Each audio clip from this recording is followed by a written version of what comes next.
Quero convidá-los a abrirem as Escrituras em 2 Crônicas, capítulo 35. Mantenha o texto aberto porque vou trazer algumas palavras antes. Eu lerei a partir do verso 11, 2 Crônicas 35. O calendário lembra a gente. Agora, por exemplo, lembrei o mês de fevereiro de 99, início de março, dia 6 de março. O calendário te lembra o seu aniversário, se você nasceu de noite, de dia, no inverno, na primavera, no verão. O calendário te lembra o dia que você casou. E se você é marido, não esqueça essa data. Jamais. É problema esquecer essa data. O calendário nos lembra coisas.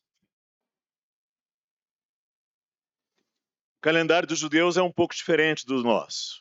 O nosso é chamado calendário gregoriano e o dos judeus o calendário hebraico. Para começar com o dia dos judeus não começa a chamada 0 hora. O dia do judeu começa com o pôr do sol, do dia, o que é para nós o dia anterior. O dia deles começa com o pôr do sol. Também os meses são diferentes, a forma de marcar os meses é diferente, os nomes dos meses são diferentes. Só para que você tenha uma ideia, o ano bissexto dos judeus, e aliás esse é um ano bissexto, eles têm não apenas um dia adicional, eles têm, na verdade, um mês adicional, que é o mês de Adar. Ou seja, então eles têm 2 meses de Adar. O Adar 1, que é exatamente o que estamos no calendário judaico, e o Adar 2, que deve começar no próximo domingo, a partir do pôr do sol. E os judeus têm o seu calendário civil, que é exatamente quando a gente conta os anos. Então, só para que você tenha ideia, nós estamos, para os judeus, no ano 5.784, do aniversário da criação, segundo os antigos cronólogos judeus. Hoje, hoje, para nós, que é 3 de março de 2024, ano Domini, ano do Senhor. Para eles é 23 de Adar 1 do ano 5.784.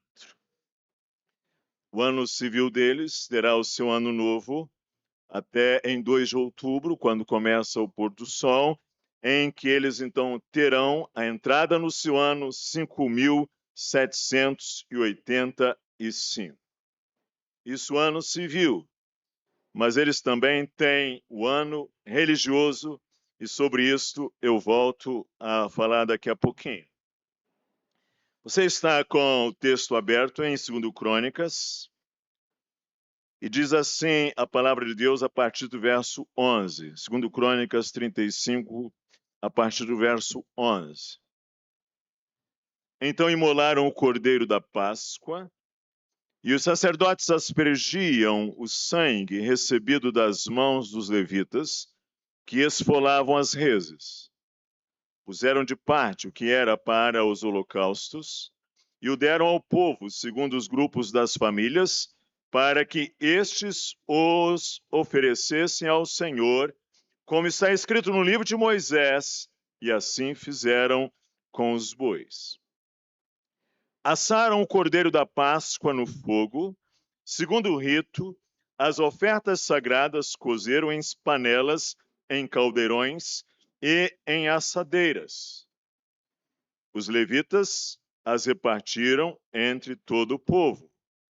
Depois as prepararam para si e para os sacerdotes, porque os sacerdotes, filhos de Arão, se ocuparam até a noite com o sacrifício dos holocaustos e da gordura.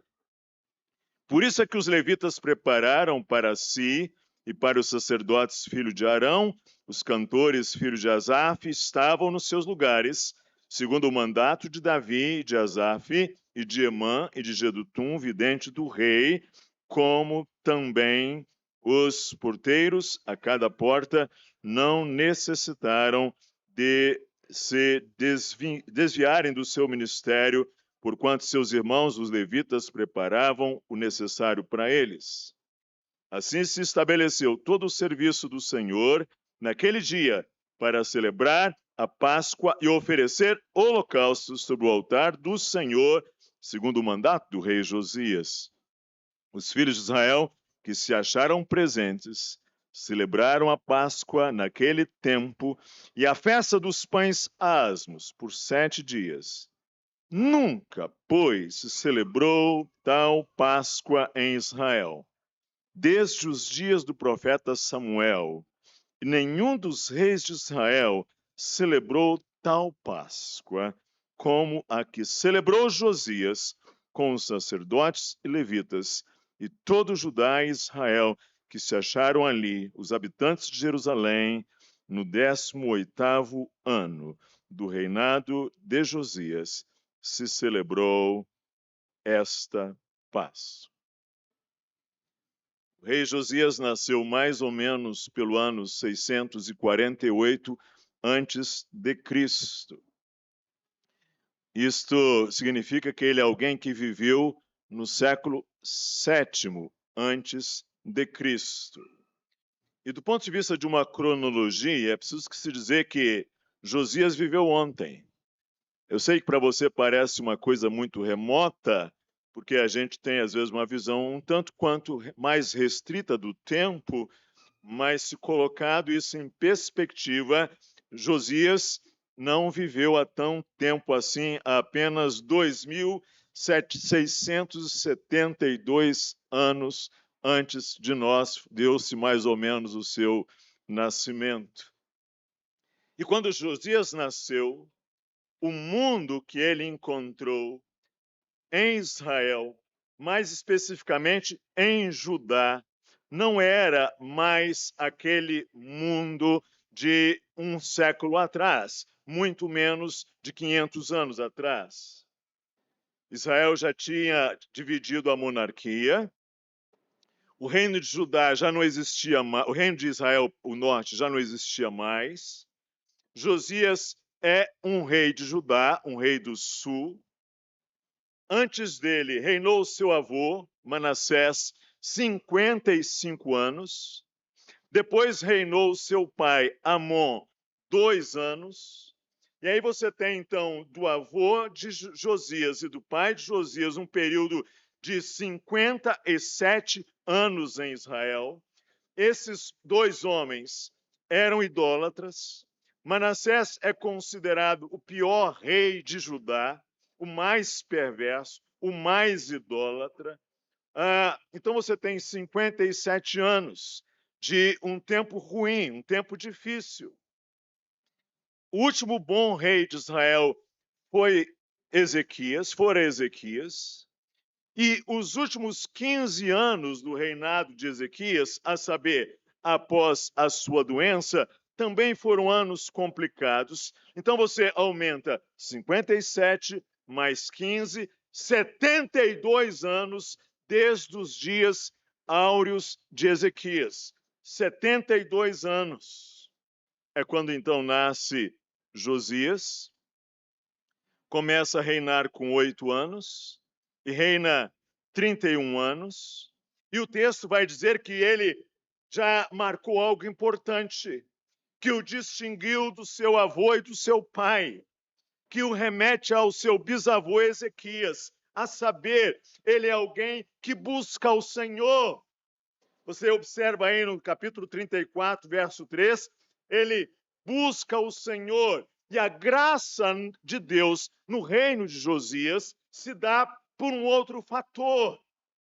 Ou seja, se os seus antecessores haviam esquecido o livro da lei, a tal ponto que Josias cresceu sem saber que havia um livro da lei, ou seja, o livro da lei de Moisés caiu no esquecimento, ficou abandonado pela poeira dos séculos.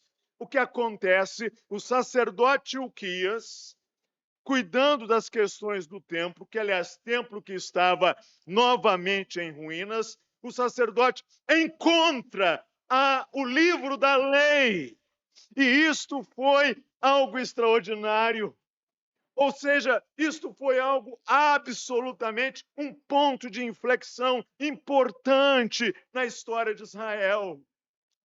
Haver encontrado o livro da lei ali empoeirado no templo, o sacerdote leu aquilo, se emocionou, trouxe ao escrivão, o escrivão trouxe a Josias, e Josias imediatamente é compungido pelo Espírito Santo. Ele traz uma autoconfissão, um reconhecimento, ele observa o pecado dos seus ancestrais, o pecado do seu pai, o pecado do seu avô, o pecado de Israel, a omissão em se ter um profeta,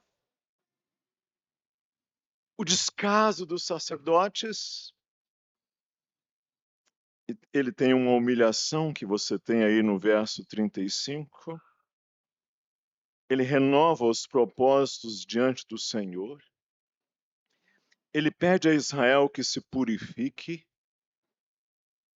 Ele restaura os elementos básicos do culto. E todas as vezes, irmãos, preste atenção nisto. Todas as vezes em que você tem um grande avivamento da parte do Senhor, você tem uma restauração dos elementos fundamentais do culto. Sempre assim. Ele restaura os elementos do culto, que vamos ver daqui a pouquinho um pouco mais. Ele dá valor ao ministério profético. Eles consultam a profetisa Hulda, que está aí no capítulo 34. E agora acontece com a Páscoa algo importante. Uma Páscoa como nunca antes. Agora você imagina uma geração. Quem estava ali, que viveu os dias de Ezequias, tinha pelo menos 70 anos. Ou seja, 70 anos é mais do que a minha vida. E eu já sou velho. Ou seja, é uma vida inteira. Quem estava ali naqueles dias que tivesse pelo menos 70 anos ou menos, né? No máximo 70 anos ou menos, nunca tinha visto aquilo. E agora eles celebram uma Páscoa. 18º ano, diz o verso 18, nunca se celebrou tal Páscoa em Israel. Eles abatem os novilhos, eles abatem o cordeiro, assam o cordeiro, imolam e assam o cordeiro. Esses são os dois verbos da Páscoa: imolar ou matar o cordeiro e assar o cordeiro. Não sei se você sabe, na Páscoa não se cozinha o cordeiro. Na Páscoa se assa, se queima o cordeiro. A fressura, tudo. E se come com pães ázimos, pães sem fermentos. Não tinha tempo Israel de esperar a massa fermentar, a massa crescer. Comeram os israelitas os pães naquela noite sem fermento, quando saíram do Egito. Pães ázimos, com ervas amargas. Comeram todos eles, preparados para viajar, como se alguém tivesse com as malas nas mãos nos dias de hoje.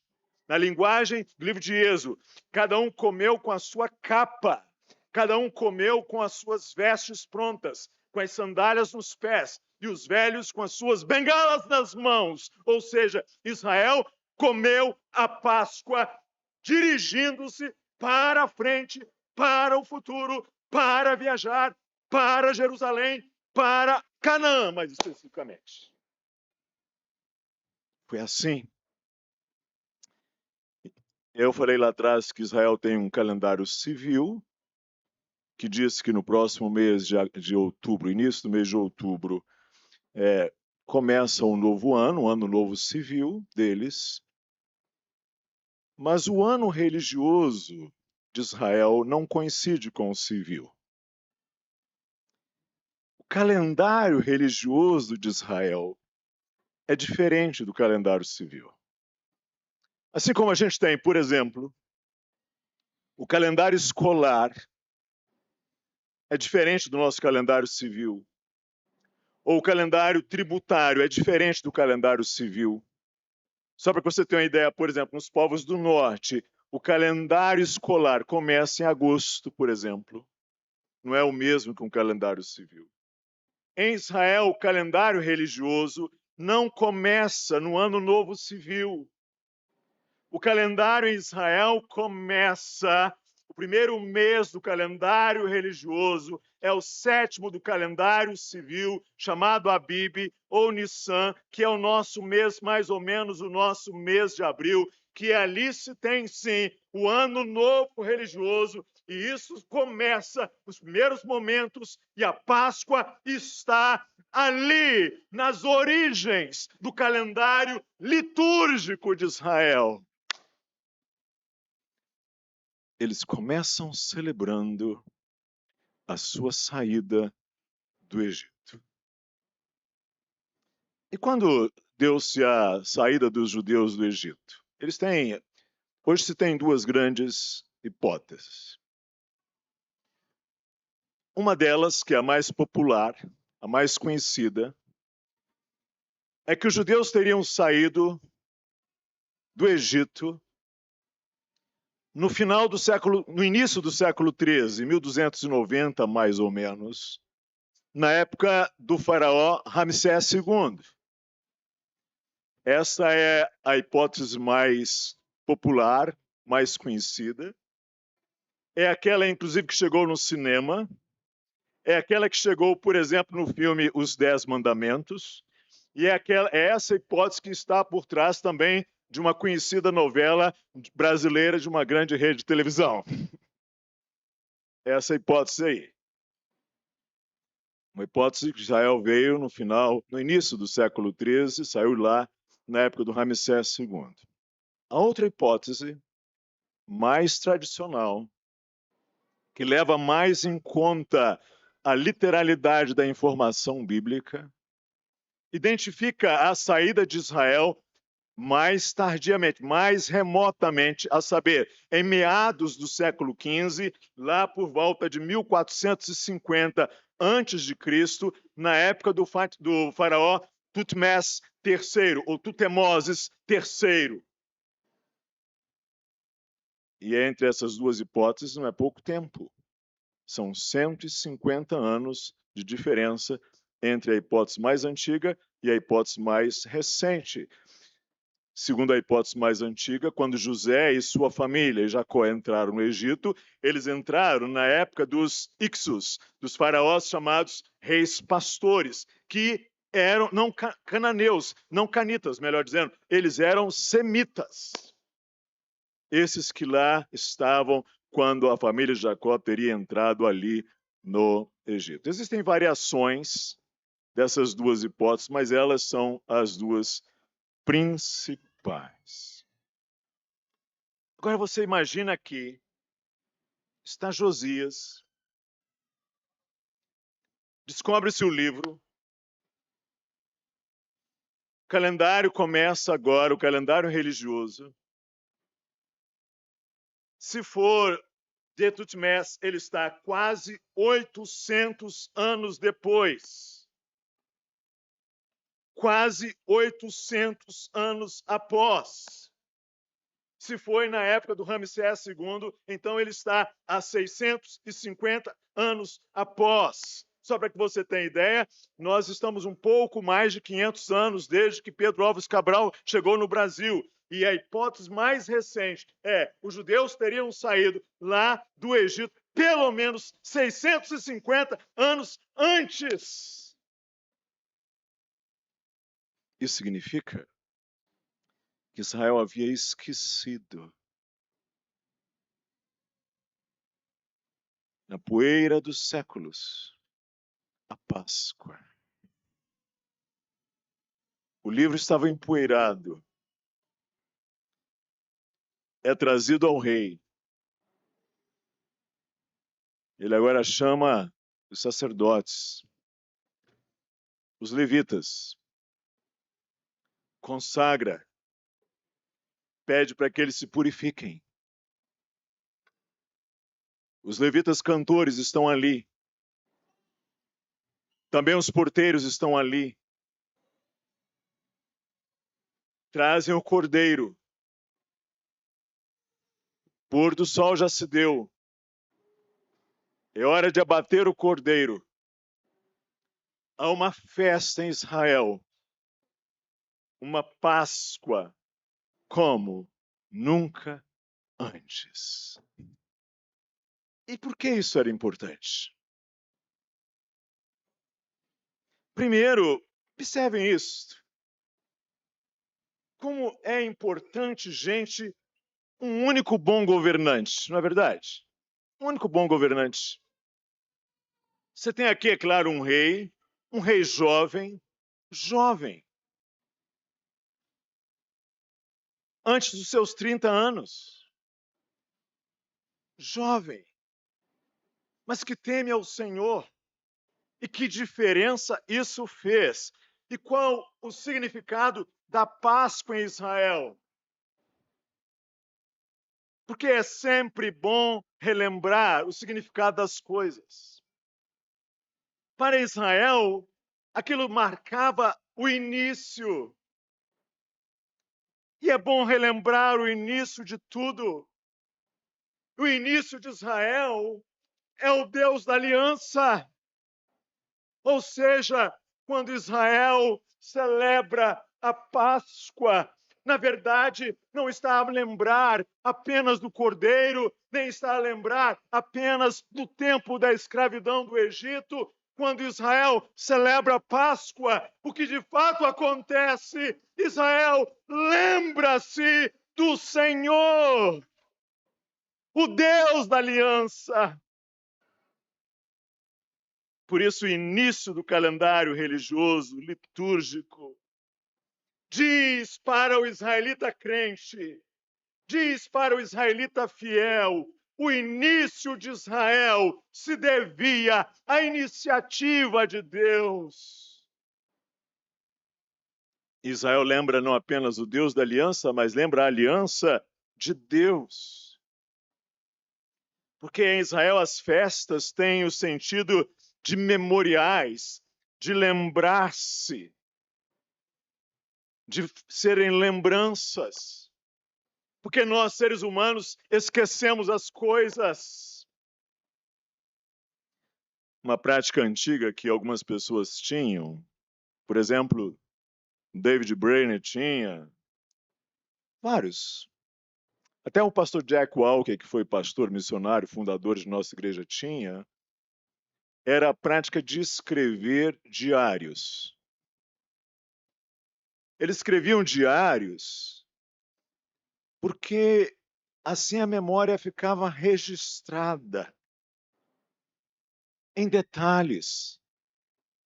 Por exemplo, que coisa fabulosa é o diário de David Brainerd, ali publicado por Jonathan Edwards. Tive a oportunidade de visitar ali o lugar em que ele pregou, tive a oportunidade de visitar o lugar em que ele teve contato primeira vez com os índios. E que coisa extraordinária, gente!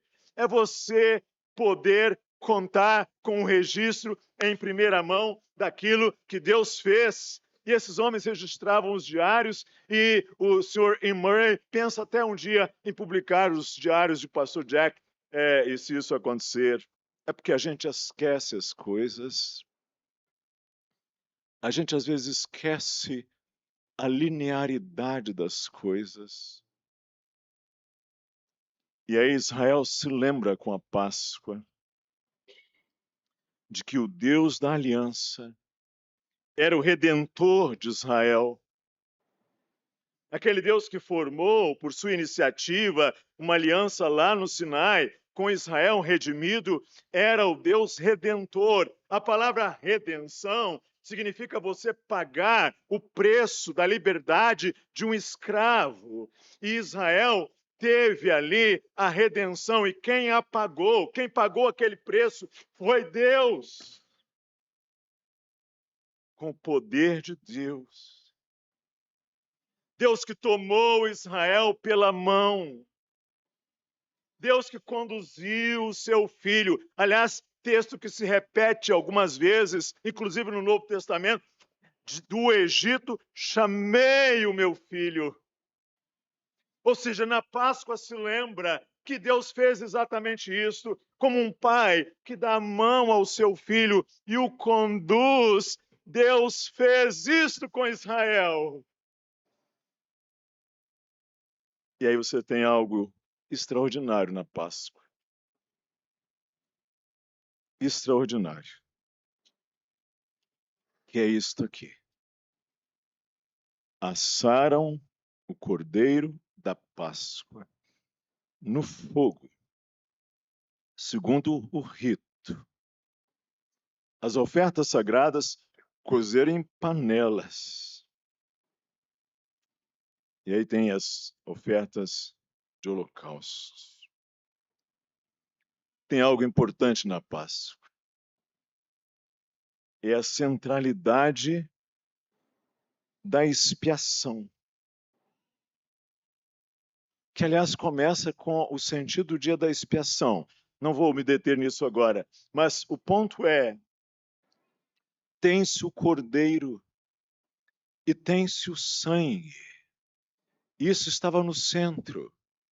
Porque naquela 10ª praga da morte do primogênito, de todo ser vivo, dos homens e dos animais, lá no Egito, a ordem que Deus havia dito é: vocês, ao matarem o cordeiro, vocês apanham o sangue e borrifem nas testeiras das portas, nos umbrais das portas. Coloquem o sangue ali, e isso será por proteção àquela casa. O anjo passará, o anjo poupará. É esse o sentido de Páscoa.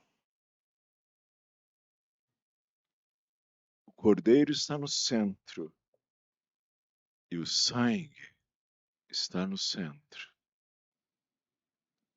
E o sentido da expiação. Por isso, em Israel, a Páscoa tem uma centralidade. É a principal festa dos judeus. Por isso, quando você chega no Novo Testamento, você vê o Senhor Jesus indo a Jerusalém para a festa da Páscoa algumas vezes, e momentos marcantes do seu ensino, alguns dos seus milagres, alguns dos seus feitos, e eu volto ao maior feito daqui a pouco, são realizados justamente na Páscoa. Porque há ali uma centralidade do Cordeiro e do sangue expiatório, do sangue que nos poupa. O menino, a menina, a criança olhava para aquele cordeiro abatido e lembrava: ali tem um significado da expiação dos meus pecados. O menino mais novo, a criança mais tenra, olhava e via: ali tem o sangue da remissão dos meus pecados. Por isso foi importante o que Josias fez. Porque é preciso trazer o cordeiro para o centro, o sangue de volta ao centro. É preciso trazer a redenção para o centro. É preciso trazer a expiação para o centro. É preciso trazer o cordeiro para o centro do nosso calendário litúrgico. Sabe, irmãos, os estudiosos dizem que nós hoje temos as nossas mentes esgotadas. Eu os entendo, eu acho que eles estão certos. Que as nossas mentes estão estressadas. Que a gente não consegue oferecer aquilo que os psicólogos chamam de atenção plena, a saber, que nos falta aquela capacidade de nos concentrar no presente. Eu imagino que desde que eu comecei essa palavra alguns minutos atrás, a sua mente já peregrinou o planeta Terra inteiro. Não é verdade? Porque nos falta a capacidade de nos concentrar no presente. Nós temos uma quantidade inumerável de pensamentos distrativos. Nós temos uma dificuldade de uma concentração estável. E ainda mais na nossa sociedade brasileira, em que nós somos um dos povos, se não o mais ansioso e inquieto do mundo.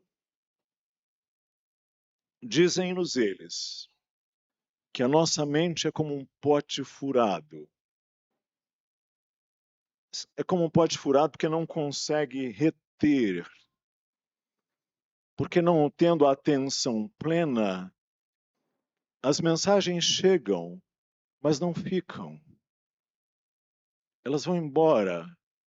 Elas caem, elas saem, como diz aqui, pelo pote furado. Em resumo, o que eles estão dizendo é que a nossa mente se distrai e a nossa memória apaga. Mas eu queria dizer uma coisa da minha experiência com a minha mãe. Os irmãos mais antigos aqui sabem. A minha mãe começou um processo demencial muito nova. De tal maneira que hoje ela não consegue fazer um discurso coerente. Ela não lembra de tudo. Ela se esquece de algumas coisas muito fundamentais. E quando vou lá, ela sabe quem eu sou, ela me reconhece, mas eu preciso dizer que também não entendo tudo quanto ela fala. Às vezes eu preciso pedir ao meu irmão, o que é que ela falou, irmão? Pai, o que é que ela acabou de falar? É assim.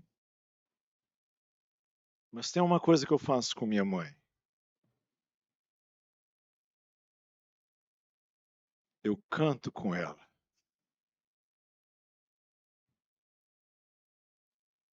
Eu canto. E ela canta.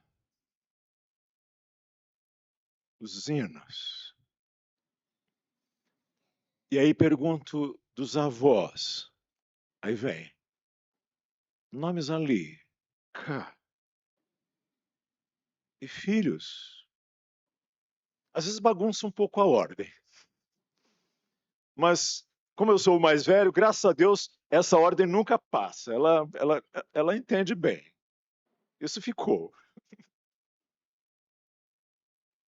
E os meus netos? Isso está lá gravado. Sabe por quê? Isso mostra que certas realidades ficam gravadas. É preciso que certas realidades fiquem marcadas. Marcadas em experiência que nos envolvam por completo. É preciso que experiências fiquem marcadas, que envolvam os nossos afetos, que envolvam os nossos sentimentos, que tenham visualizações, que tenham um conteúdo didático, que tenham ensino. Sabe, gente, o dia que minha primeira filha nasceu, eu não esqueço. Eu sou capaz de recuperar. Eu sou uma pessoa esquecida. Às vezes esqueço o nome de irmãos queridos aqui da igreja. Aí, peço perdão, aí relembro. Mas não esqueço aquilo. Porque a importância de coisas permaneçam na nossa memória. No meu aconselhamento, às vezes, eu peço à pessoa assim, relata para mim 5 dos momentos mais marcantes da sua vida. Quem aqui já fez aconselhamento comigo, sabe, já fiz isso algumas vezes. 5 momentos mais marcantes na sua vida. E sabe o que tem me chamado a atenção? É que às vezes as pessoas me trazem momentos simples que envolvem pessoas amadas, com experiências afetivas, isto é, que imprime um afeto forte, trazendo alguma experiência de comunhão, de confiança, de tranquilidade. E geralmente esses momentos que as pessoas lembram são momentos plenos. Plenos. Não são necessariamente momentos muito grandiosos, mas têm essas características. Às vezes é um momento com o esposo, uma beira-mar, às vezes é uma experiência com a chegada da mãe em casa, às vezes é uma experiência, uma viagem com os filhos, às vezes é um momento com um dos netos. Sabe, gente, os momentos mais especiais e marcantes na vida das pessoas são momentos assim, que são os opostos daquelas experiências traumáticas que também marcam e ficam. Quando eu estudei no liceu, eu fui obrigado a ler um livro de Machado de Assis, uma obra do fim do século XIX, chamada Dom Casmurro. É uma tragédia brasileira. Talvez, na verdade, a grande tragédia brasileira é Dom Casmurro, que conta a história. Na verdade, é o próprio Bento Santiago, o Bentinho, quem relembra a sua trajetória. E Bentinho vai se tornando um homem rancoroso, um homem incapaz de esquecer, um homem carregado de ressentimento. E a narrativa dele gira em torno de um passado, porque Dom Casmurro é um livro de memórias, a ponto que ele vai dizer que ele apanhou a pena e deitou no papel as suas reminiscências. Dom Casmurro é a história da memória, da trajetória de um ciúme, de uma traição ou uma eventual traição conjugal que nunca se resolve. E os anos passam e ele envelhece e essa experiência nunca se resolve. Ele vai para a vida assim e não se experimenta liberdade assim, porque nessa condição não há liberdade. Ao contrário, quando a pessoa vive essa condição, ela segue fixa, presa, se envenenando. E o que acontece com o Bentinho, que era um menino afável, simpático, alegre, é que ele se transforma. Ele se transforma em Dom Casmurro, o apelido da sua velhice. E se você for ao dicionário, perguntar lá o que significa casmurro, é a pessoa ou indivíduo implicante ou teimoso, ou um indivíduo muito calado. Esse é o casmurro. E o Bentinho, alegre da infância, se torna o velho casmurro, que é uma tragédia que conta a ruminação de um ressentimento. Você sabe o que é a ruminação? Os animais, alguns são ruminantes. O cavalo é ruminante. A comida vai lá para o estômago volta para a boca, rumina, volta. Isso é ruminação. E Dom Casmurro rumina um ressentimento. Isso manteve preso, isso manteve agrilhoado, isso manteve amarrado. Ou seja, a trajetória de vida de Bentinho é aquela desde o menino amável até aquele velho amargurado, ressentido, que fica ruminando um passado, e este passado que nunca se apaga, a ponto dele dizer em primeira pessoa: o meu fim evidente era atar as duas pontas da vida, o restaurar na velhice a adolescência. E essa tragédia, que fui obrigado a ler como aluno do curso médio lá no liceu, nos lembra a importância das lembranças, nos lembra a importância das memórias. E isso agora nos traz aqui a Josias, a importância de nós visitarmos a redenção, a importância de nós recordarmos a expiação, a importância de nós relembrarmos o perdão, a importância de nós revisitarmos, não ruminarmos o ressentimento que escraviza, que prende, mas nós relembrarmos o perdão, a libertação, a restauração que renova.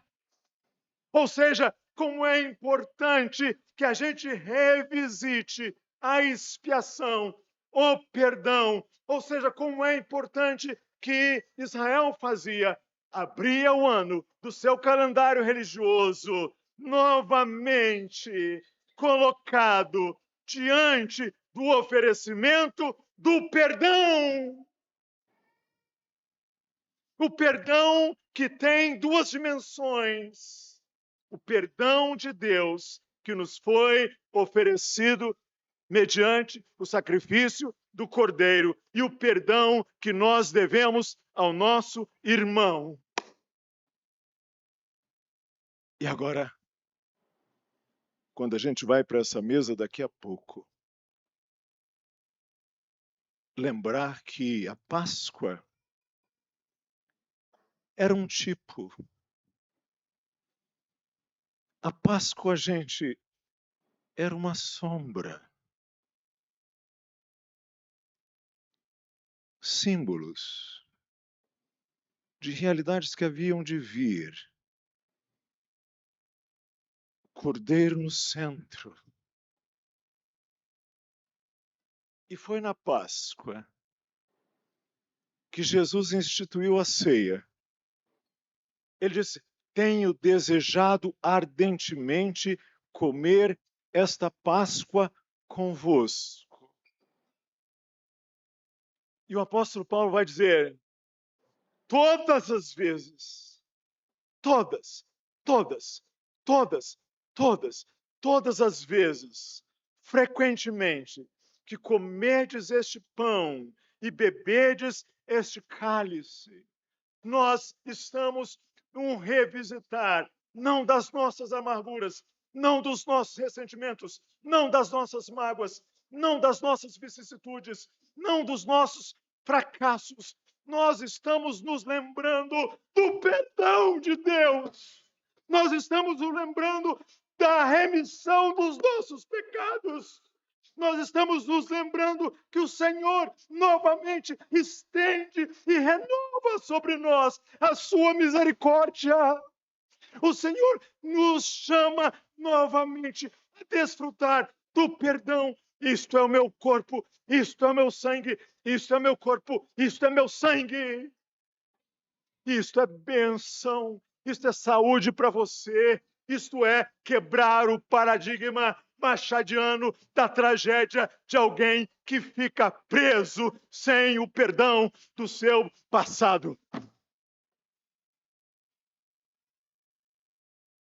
Que isto é o meu sangue, juntos. Que isto, juntos, é o meu sangue. O sangue da nova aliança, derramado em favor de muitos para remissão de pecados. É isto. Nos lembrarmos do perdão de Deus na morte do nosso Senhor Jesus Cristo, da sua ressurreição,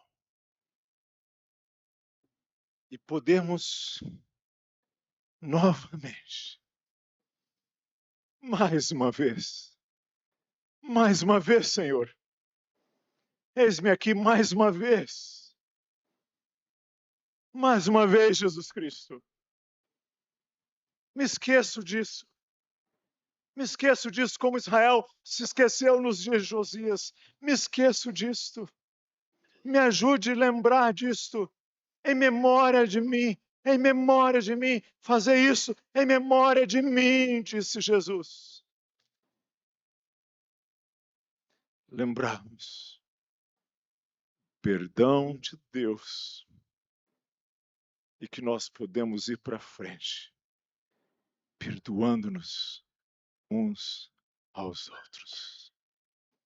A Páscoa para nós é maravilhosa, porque se fecha e se completa e se compreende, se interpreta, se elucida em Jesus Cristo, que aliás nós vamos ver nas próximas palavras. Que o Senhor nos abençoe. Vamos orar? Senhor nosso Deus, ajuda-nos quando agora vamos comer o pão e beber o cálice, relembrar o Cordeiro no centro, perdão dos nossos pecados, a remissão dos nossos pecados. Que nos relembremos não de coisas, algumas certamente importantes, mas nos relembremos, sobretudo, do nosso Senhor Jesus Cristo, em quem oramos. Amém.